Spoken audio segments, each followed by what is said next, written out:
이제 성경 말씀을 제가 봉독하겠습니다. 창세기 43장 23절 말씀입니다. 거룩하신 하나님의 말씀입니다. 그가 이르되 너희는 안심하라, 두려워하지 말라. 너희 하나님 너희 아버지 하나님이 재물을 너희 자루에 넣어 너희에게 주신 것이니라. 너희 돈은 내가 이미 받았느니라 하고 시몬을 그들에게로 이끌어내고. 아멘. 네, 오늘 함께 나눌 말씀의 제목은 섭리, 그의 생각입니다. 하나님은 너를 만드신 분, 너를 가장 많이 알고 계시며 하나님은 너를 만드신 분, 너를 가장 깊이 이해하신단다. 하나님은 너를 지키시는 분, 너를 절대 포기하지 않으며 하나님은 너를 지키시는 분, 너를 쉬지 않고 지켜보신단다. 그의 생각 셀 수 없고 그의 자비 무궁하며 그의 성실 날마다 새롭고 그의 사랑 끝이 없단다. 그의 생각이라는 찬양의 가사입니다. 이 가사 안에 오늘 제가 드릴 말씀이 모두 들어 있습니다. 말씀을 마칠 때에는 이 찬양의 가사가 바로 여러분의 입술의 고백이 되기를 간절히 소망합니다. 오늘 본문은 요셉의 형들이 가나안 땅의 기근으로 인해서 먹을 것을 구하기 위해 애굽의 총리가 된 요셉을 방문한 사건입니다. 창세기 42장 6절입니다. 때에 요셉이 나라의 총리로서 그 땅 모든 백성에게 곡식을 팔더니 요셉의 형들이 와서 그 앞에서 땅에 엎드려 절하매. 창세기 43장 28절입니다. 그들이 대답하되 주의 종 우리 아버지가 평안하고 지금까지 생존하였나이다 하고 머리 숙여 절하더라. 예언은 이루어졌습니다. 형들의 곡식단이 요셉의 곡식단에게 절했다는 요셉의 꿈이 드디어 사실이 된 것입니다. 그런데 우리는 예언이 이루어졌다라는 것을 어떻게 알 수 있을까요? 예언은 그 예언이 실제로 이루어진 후에야 알 수 있습니다. 예언이 실제로 이루어진 뒤가 아니고서는 알지 못합니다. 요셉의 형들이 요셉 앞에 머리를 조아리는 사건이 일어나야지만 비로소 예언이 이뤄졌구나 하고 우리는 알 수 있습니다. 우리의 삶도 마찬가지인 것 같습니다. 여기서 첫 번째, 하나님의 섭리를 깨달으시길 바랍니다. 하나님은 반드시 하나님의 일을 이루어 가십니다. 하나님은 반드시 스스로 자신의 약속을 지키십니다. 그런데 우리는 그가 그의 일을 이루어 가시는 중에는 사실 알 수가 없습니다. 비로소 그 일이 이루어진 후에야 하나님의 약속이 이루어졌음을 깨달을 수 있는 겁니다. 그렇기 때문에 삶을 살아낸다라는 게 참 쉽지 않은 것 같습니다. 형들의 시기, 질투, 괴롭힘으로 구덩이에 빠져서 짐승의 밥이 될 위기에 놓이고 보디발의 아내로부터 억울한 누명을 쓰고 감옥에 갇히고 사실 내 잘못이 아닌 그 억울하고도 비참한 시간을 살아내는 동안에 만약 여러분이 요셉이라면 괜찮아, 언젠가는 형들이 나에게 고개 숙일 날이 올 거야 라고 생각하며 버티실 수 있으시겠습니까? 우리는 형들의 시기, 질투로 구덩이에 빠져 짐승의 밥이 될 뻔한 요셉이 보디발의 아내로부터 억울한 누명을 쓰고 감옥에 갇힌 요셉이 결국 어떻게 되는지 알고 있습니다. 그런데 요셉은 몰랐죠. 자신이 애굽의 총리가 되고 형들이 총리가 된 자신 앞에 머리를 조아릴 것을 구덩이에 빠질 때에는, 감옥에 갇힐 때에는 몰랐습니다. 그러나 여러분 기억하시기 바랍니다. 요셉이 형들의 계략으로 구덩이에 빠졌을 때에도, 보디발의 아내에게 유혹을 당해 도망쳤을 때에도, 그 일로 억울하게 누명을 써서 감옥에 갇혔을 때에도 하나님은 여전히 하나님의 일을 이루어가고 계셨습니다. 혹 지금 여러분 가운데 이해할 수 없는 시간을 보내고 계십니까? 혹 지금 억울하고 원통한 시간을 보내고 계십니까? 부디 하나님의 섭리를, 그의 일하심을 깨달으시기 바랍니다. 로마서 8장 28절입니다. 우리가 알거니와 하나님을 사랑하는 자, 곧 그의 뜻대로 부르심을 입은 자들에게는 모든 것이 합력하여 선을 이루느니라. 하나님은 반드시 하나님의 일을 이루십니다. 하나님은 반드시 스스로 자신의 약속을 이루어 가십니다.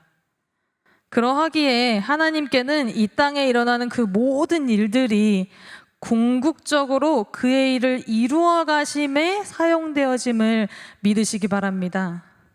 구덩이도, 보디발의 아내도, 감옥도 하나님께는 하나님 자신이 요셉에게 보여주셨던 꿈을 이루어 가시는 도구였습니다. 그리고 하나님의 생각은 요셉을 총리의 자리에 세우는 것으로 끝나지 않았습니다. 기근으로 황폐해진 가나안 땅에 먹을 것이 없어서 굶어 죽게 된 야곱의 아들들은 결국 애굽의 총리 앞에 머리를 조아리면서 곡식을 구하게 됩니다. 요셉인 줄은 사실 꿈에도 모른 채 머리를 숙이고 엎드린 형들을 향해서 요셉은 무섭게 몰아치죠. 너희는 애굽의 약점을 캐내려는 마음을 품고 정탐하러 온 자들이다 라면서 3일간 감옥에 가두기까지 합니다. 요셉의 이 같은 행동은 지난날 어떤 자신을 짐승의 밥이 될지도 모르는 구덩이에 던져버린 형들을 향한 복수였을까요? 그렇지 않습니다. 오히려 형들을 회개케 하기 위함이었습니다. 그런데 여러분, 회개하기를 바란다 라는 마음이 뭘까요? 회개하기를 바란다. 그 마음은 용서하겠다라는 겁니다. 용서를 할지 처단을 할지 칼자루를 쥐고 있는 사람이 이미 용서를 하기로 마음을 먹은 겁니다. 이것이 바로 두 번째 하나님의 섭리임을 깨달으시기 바랍니다. 하나님은 우리를 용서할 준비가 되어 있으십니다. 역대하 7장 14절입니다. 내 이름으로 일컫는 내 백성이 그들의 악한 길에서 떠나 스스로를 낮추고 기도하여 내 얼굴을 찾으면 내가 하늘에서 듣고 그들의 죄를 사하고 그들의 땅을 고칠지라. 요셉은 준비가 되어 있던 겁니다. 형들을 용서할 준비가. 그래서 그렇게 형들을 엄격하고 무섭게 몰아친 겁니다. 형들의 마음을 들여다보기 위해서였죠. 다행히도 형들은 자신들의 잘못을 뉘우치게 됩니다.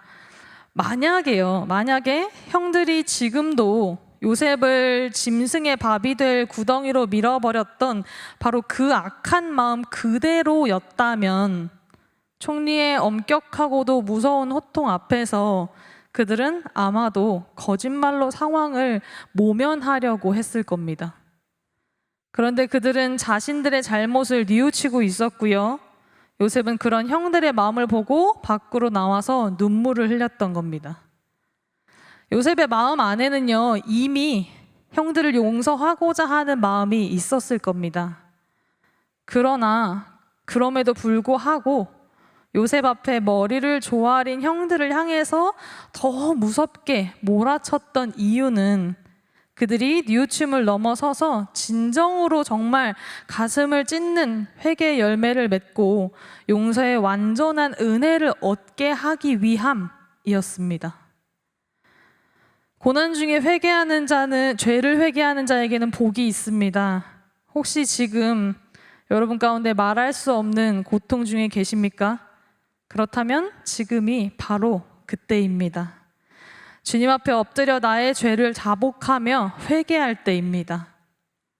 내 이름으로 일컫는 내 백성이 그들의 악한 길에서 떠나 스스로 낮추고 기도하여 내 얼굴을 찾으면 내가 하늘에서 듣고 그들의 죄를 사하고 그들의 땅을 고칠지라 라는 역대하 7장 14절의 말씀이 내 인생에 이루어지는 것을 볼 수 있는 절호의 기회인 겁니다.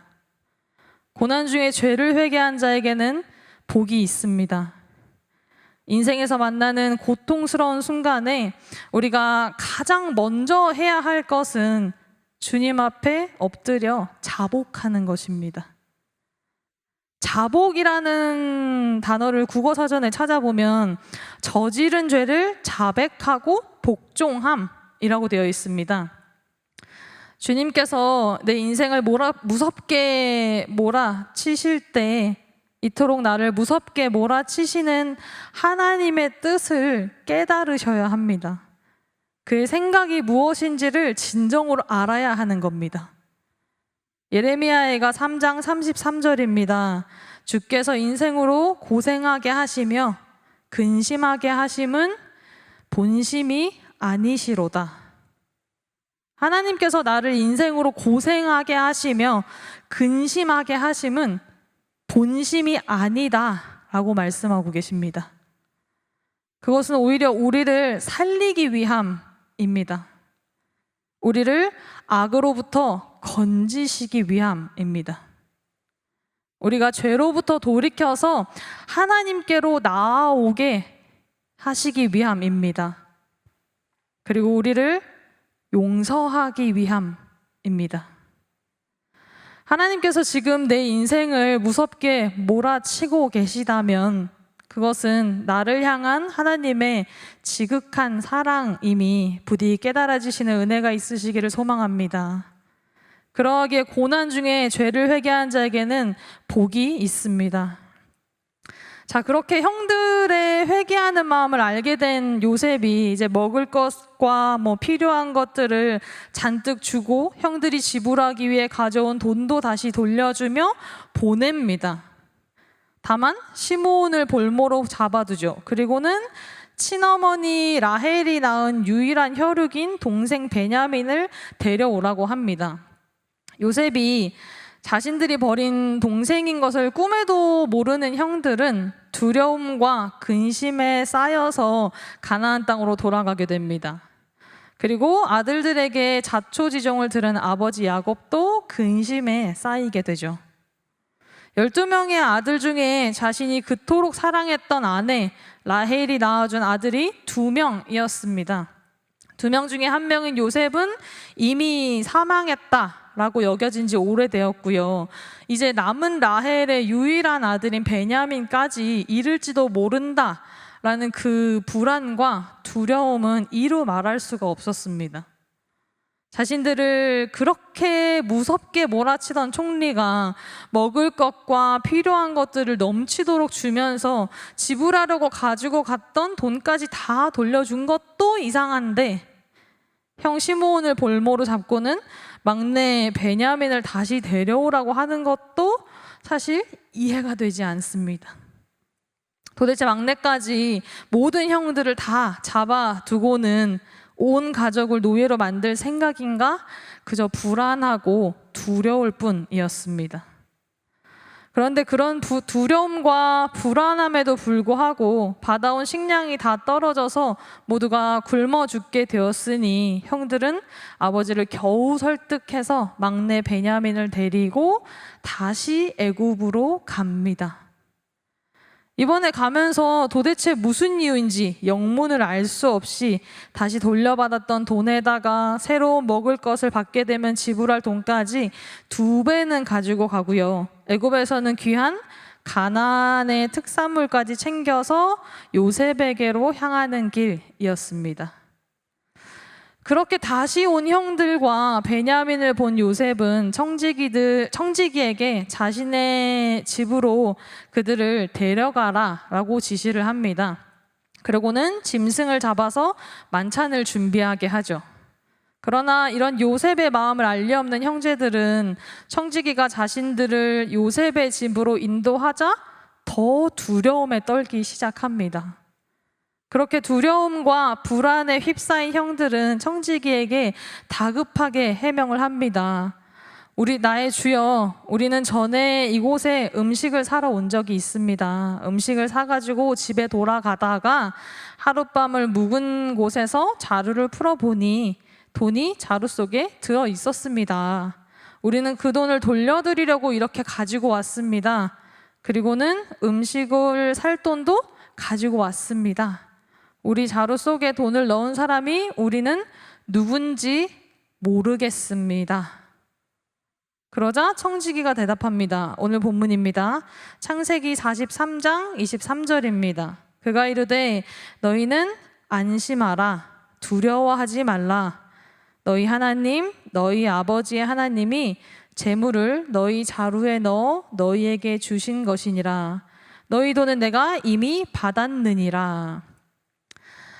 안심하라. 두려워하지 말라. 가나안에 홀로 남은 야곱을 포함해서 아들 11명이 모두 불안에 떨고 있는 상황입니다. 그럼 그들에게 청지기는 말하죠. 안심하라. 두려워하지 말라. 여기서 우리는 다시 한번 하나님의 섭리를 깨달아야 합니다. 우리는 마치 야곱의 11명의 아들들과 같습니다. 내 눈앞에 보이는 상황에 우리는 벌벌 떨죠. 내가 판단할 수 있는 그 범위 안에서 내 눈에 보여지는 상황들만을 바라보며 두려워합니다. 그러나 여러분, 하나님의 방법은 우리의 생각과는 다릅니다. 바로 이 진리를 여러분들 깨달으시길 바랍니다. 예수님은 나사로가 병에 걸려 죽어가는 것을 아시면서도 발걸음을 재촉하지 않으셨습니다. 급기야 나사로가 죽은 지 4일이나 뒤에 나사로의 집에 도착하셨죠. 그렇게 늦게 도착하신 예수님을 보고 마르다는 원망합니다. 주님이 여기 계셨더라면 제 오빠는 죽지 않았을 겁니다. 그러자 예수님은 나사로의 무덤 앞에서 나사로야 나오너라 라고 부르셨고 죽은 나사로는 걸어 나왔습니다. 예수님은 늦지 않으셨습니다. 예수님은 결코 늦지 않으셨습니다. 아주 정확한 시간에 정확하게 도착하셨습니다. 그러나 우리가 생각하기에 예수님은 너무 늦게 도착하신 것처럼 보입니다. 나사로는 이미 죽었고요. 내 눈앞에서 예수님이 나사로는 다시 살아날 것이라 말씀함에도 불구하고 네, 예수님 압니다. 알아요. 마지막 때에 오빠가 부활할 거라는 것도 알고 있습니다. 라고 우리는 대답을 합니다. 실로 나사로가 곧 걸어 나오리라고는 믿지 못하는 이 마르다의 모습이 우리와 같습니다. 형제들에게 성대한 음식을 대접하고요. 결국에는 아버지를 포함한 모든 식솔들을 초청해서 애굽의 가장 좋은 땅에서 가장 좋은 것들을 누리며 살게 해줄 요셉의 마음은 알지도 못하고 노예로 평생을 살아가게 될까 두려워 떠는 11명 형제들, 그리고 예수님의 마음은 알지도 못하고 예수님이 늦게 오셔서 오빠가 죽었다라면서 원망하는 마르다. 우리가 살아내고 있는 이 하루하루가 어쩌면 이들의 모습과 같은지요. 순간순간 일희일비하고 전전긍긍하며 안절부절하기에 급급합니다. 그러나 우리는 이제 내 눈에 보이는 상황을 넘어서 하나님의 생각을 믿어야 합니다. 이사야 55장 8절에서 9절입니다. 이는 내 생각이 너희의 생각과 다르며 내 길은 너희의 길과 다름이니라. 여호와의 말씀이니라. 이는 하늘이 땅보다 높음같이 내 길은 너희의 길보다 높으며 내 생각은 너희의 생각보다 높음이라. 저는 이 말씀을 참 좋아합니다. 내 생각이 하나님의 생각과 달라서 참 감사합니다. 내가 보는 길이 하나님이 보시는 길과 달라서 참 감사합니다. 하나님의 생각이 고작 나의 생각과 같다면 이거야말로 큰일 아닐까요? 하나님의 계획하신 길이 고작 내가 계획한 길과 같다면 그거야말로 큰일 아니겠습니까? 저는 하나님의 생각이 제 생각과 달라서 참 감사합니다. 하나님의 길이 제 길과 달라서 참 다행입니다. 살아가면서 만난 그 모든 순간이 내 눈에 보기에는 절망 같을 수 있습니다. 하나님의 보시기에는 나에게 가장 선한 것임이 믿어지신다면 나사로가 죽은 지 4일 뒤에나 도착하신 예수님의 바로 그 타이밍이 1초의 어긋남도 없이 가장 정확한 때임을 믿어지신다면 여러분 안심하시기 바랍니다. 두려워하지 마시기 바랍니다. 처참했던 삶을 오직 하나님만을 바라보며 지나온 요셉은 저를 이곳에 보내신 분은 형님들이 아니라 하나님이십니다 라고 고백을 합니다. 형들에 의해서 짐승의 밥이 될 뻔한 구덩이에 빠지고 보디발의 아내로부터 누명을 쓰고 감옥에 갇혔다가 결국 애굽의 총리가 된 그 지난한 삶을 요셉은 하나님께서 먼저 나를 이곳에 보내신 것이다, 그렇게 고백합니다. 심지어는 형님들과 형님들의 자손이 살아남도록 나를 먼저 보냈다라고 고백을 합니다. 이것이 하나님의 타이밍과 그의 선하심, 그의 섭리를 온전히 믿는 요셉의 고백입니다. 하나님은 하나님 스스로의 약속을 이루어 가시는 분이십니다. 하나님은 그의 백성이 그의 뜻을 거스르고 있는 동안에도 그것을 통해서 그 일을 이루어 가시는 분이십니다. 그 어떤 것도 하나님의 뜻을, 그의 생각을, 그의 섭리를 변하게 할 수는 없습니다. 그러하기에 선도 악도 모든 것은 하나님의 선하신 뜻을 이루기 위해 작용된다는 것을, 하나님은 하나님을 사랑하는 자, 하나님의 뜻을 따라 부르시는 입은 여러분들에게 하나님의 선하신 뜻을 이루어 가시기 위해 이 세상을 주관하신다라는 것을 여러분 믿으시기 바랍니다. 그래서 하나님은 너를 만드신 분, 너를 가장 많이 알고 계시며, 하나님은 너를 만드신 분, 너를 가장 깊이 이해하신단다. 하나님은 너를 지키시는 분, 너를 절대 포기하지 않으며, 하나님은 너를 지키시는 분, 너를 쉬지 않고 지켜보신단다. 그의 생각 셀 수 없고 그의 자비 무궁하며 그의 성실 날마다 새롭고 그의 사랑 끝이 없단다. 이 찬양의 가사가 요셉의 삶을 이끄신 하나님께서 나의 삶을 이끄신다라는 확신의 고백이 되기를 간절히 소망합니다.